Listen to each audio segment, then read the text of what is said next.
So today I'm in Dayton, Ohio at the National Museum of the United States Air Force. This is like my third or fourth visit. I think it might be my fourth. Really a fantastic museum, probably the best aviation airplane museum anywhere in the country, perhaps the world. You trace the entire history of the United States Air Force, which started out as part of the Army. They have a right to 1909 military flyer. This was the very first airplane ever produced, manufactured, purchased specifically for use by the military.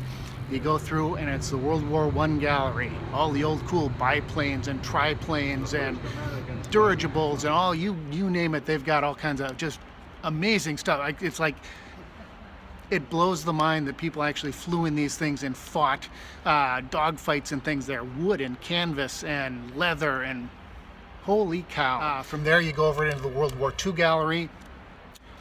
At the outset of World War II, they took B-25 bombers, put them on the deck of the USS Hornet aircraft carrier and launched an air attack, an air raid, a bombing mission against Tokyo. Unbelievable, unprecedented. They've got a B-25 there that represents those aircraft. The raid was commanded by Colonel Doolittle. All kinds of other aircraft, missiles, rockets, German, Japanese. They represent not just the U.S. Air Force, but other air forces that fought during the war as well. At the end of the exhibit is Boxcar, the B-29 bomber that dropped the atomic bomb on Nagasaki, Japan, which ultimately ended the war. From the World War II gallery, you go on into the Vietnam and Korean War galleries, aircraft from throughout both conflicts. They've got a Cold War gallery in which they've got planes that through from the Berlin airlift all the way through to modern aircraft, stealth fighters and bombers, the B-2 bomber, just really amazing, amazing stuff. They've got missiles and rockets. One of the main reasons I wanted to come back here today was to see this aircraft here behind me, SAM 2600 Air Force One. All of the old Air Force One aircraft that they had at the museum used to be over on the Air Force Base at Wright-Patterson Air Force Base. You had to hop on a bus from the museum here and go over there and you'd have an ID and all kinds of stuff. Well, they've expanded, they've built a new wing, a new hangar, a new gallery, and so now all the Air Force One aircraft, as well as experimental aircraft, are here attached to the museum, so you don't have to take a bus or anything to get here. They've got the very first Air Force One aircraft that served as Air Force One. It wasn't even called that then. It was the Sacred Cow, which President Franklin Roosevelt used several times. They had to accommodate his paralysis because he was in a wheelchair. They actually built a special lift so that he could get on and off the aircraft. So you can see that one of the coolest paint jobs, I think, other than the current paint job that they use. The Independence, Harry S. Truman's aircraft, named for his hometown of Independence, Missouri. It's just neat. It's an Eagle, and it's just kind of cool. I think the modern version serves well. You've got Columbine 3, Dwight Eisenhower's aircraft, and then of course SAM 2600. SAM refers to Special Air Mission, and then 2600 is the tail number. This was the aircraft that President John F. Kennedy took to Dallas, where he was assassinated. He was then returned to Washington, D.C. His casket was brought aboard this aircraft.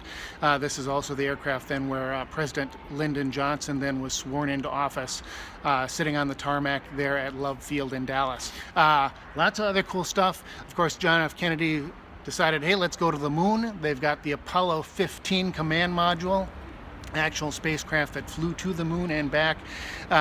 They've got an X-15, one of the early rocket planes that went to the very edge of space. Neil Armstrong, of course, was on Apollo 11.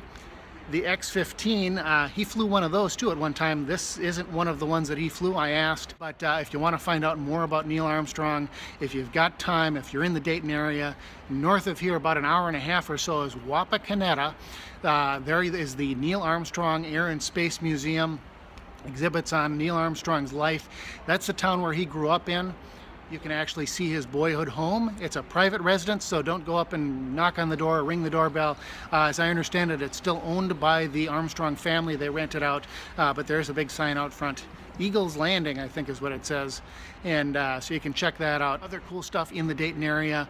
The Dayton Aviation National Historic Park, not far from downtown, is one of the Wright brothers cycle shops, the only one still standing that's in Dayton, that's in its original location. There's a small museum there. You go out and you can find Huffman Prairie Visitor Center there. There's a monument to the Wright brothers, and not far away is the actual field where the Wright brothers did a lot of their testing on their early aircraft. Now, they did their initial flight in Kitty Hawk, North Carolina, but then they came back here to Dayton. This is where they refined their ideas, they refined their aircraft. The Wright Flyer 2, the Wright Flyer 3. You can see there's a reproduction of the hangar that they used, the catapult system. You can walk around the field. There's a little trail out there where you can actually walk where they used to fly in circles and figure eights and figure it out what they were doing. If you want to see the actual Wright Flyer 3, this was considered the first practical airplane. You can go to the Carillon Museum, again, not far from downtown. I did a whole video on that whole museum.